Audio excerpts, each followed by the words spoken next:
Good evening everyone, I hope you're doing good.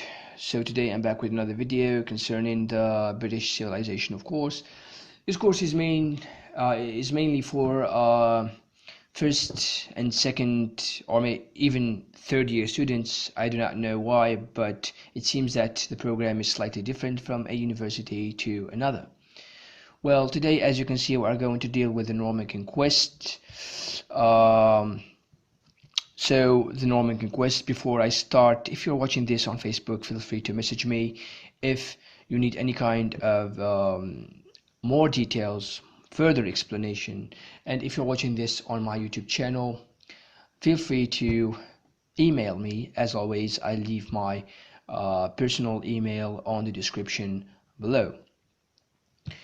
Now, with that being said, I shall start with the Norman Conquest, but before I give any kind of details, we shall refresh our memories.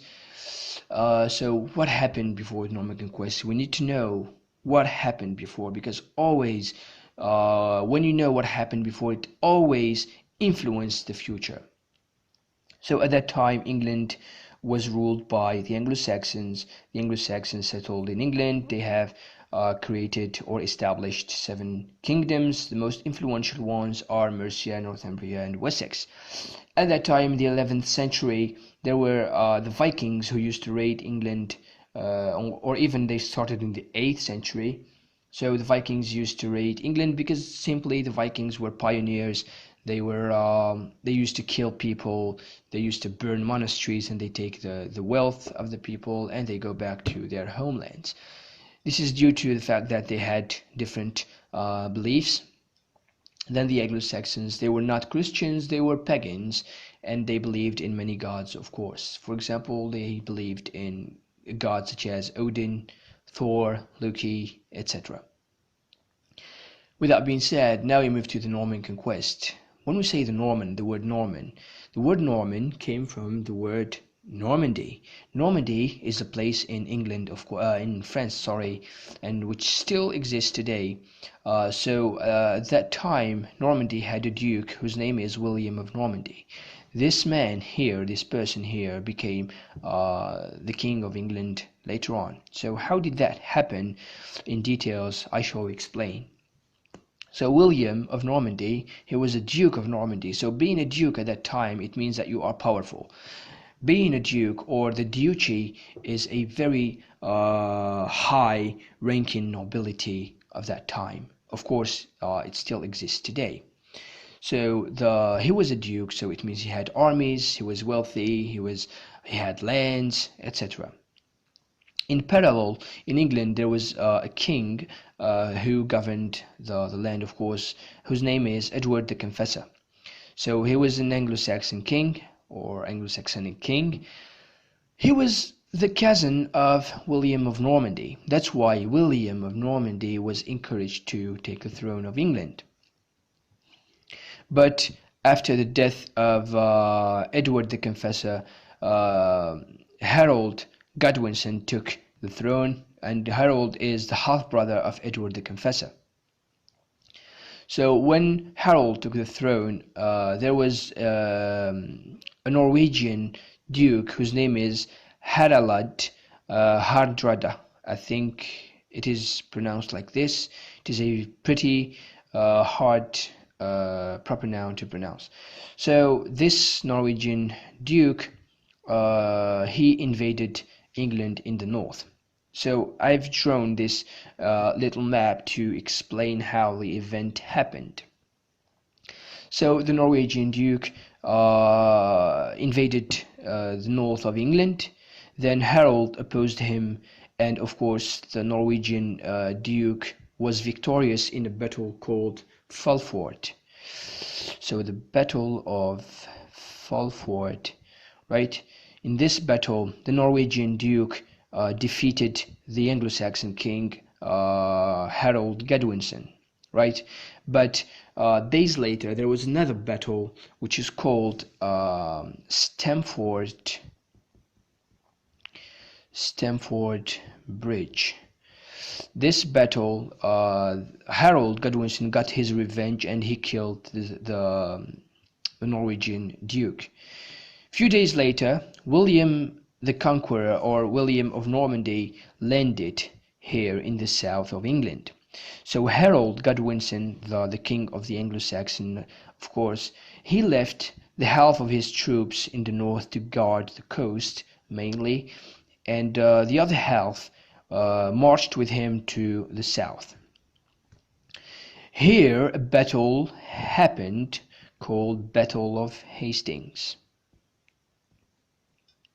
Or Hastings, I do not know if it is pronounced this way. So this is Hastings or Hastings. So in this battle, William the Conqueror defeated the army of Harold Godwinson, and historians say that Harold was killed in the engagement. So he was killed in the battle. Then William the Conqueror claimed the kingship of England. Of course, the nobles of Harold opposed him, and they were killed, and their lands were confiscated. They were taken from them. And of course, William, he was king under the name of William the First. Is a very important information to know. William the First. So this is his name as a king, but do not forget he was Duke of Normandy. So being a duke, it means you have a king, so you need to pay homage to your king, you need to pay services to your king. You should keep this information in your minds, because it is very important about what is going to happen later on, and the war between France and England in the future. You need to know that being a duke does not mean being a king. Being a duke, it means you have a higher authority upon you or over you. Anyways, with that being said, we need to speak about what William did as a king. So there was nobles of the Harold Godwinson, of course the previous king of the Anglo-Saxons. They opposed William the first reign, of course. He killed them, right? He chased them in England, of course. He killed them. So he was moving this way. So he used to kill the nobles who opposed him, and he confiscated their lands, etc. So he has established many strong points over England, of course. And those lands which were confiscated, they were given to his nobles, William the First's nobles, because he had his own nobles, of course, his knights, those who have fought with him in the Battle of Hastings, for example. So this is what we call the feudal system. Feudal system or feudalism. So feudalism, it is a very important economic system which is based on land owning. It means the king grants lands to his nobles, and these nobles, they pay him services in return. And of course these services are specific, are written somewhere, so just kind of I give you this and you do me that, and in return for protection, of course. William was very smart in granting lands. He used to have all the lands, of course. The lands of England belong to the king, of course, but when he gave lands to his nobles, he gave them small estates, small pieces of lands, because otherwise, if you give a large piece of land to a noble, he would become stronger and he could rebel against the king. So he gave small pieces of lands to his nobles, except those who were living on the borders, right? He gave large estates, large pieces of lands on for those who used to live on the borders, because he wanted them to grow powerful. Because if you grow powerful, it means you will have great armies. And on the borders we had Scotland and Wales, Ireland, etc. he was afraid that Scotland or the Scottish people would raid England or something like that. So he needed to fortify the borders. That's why he granted them a lot of lands in order to become powerful and to raise a large army and very strong armies, of course. So this is the feudal system. So the feudal system can be drawn like this.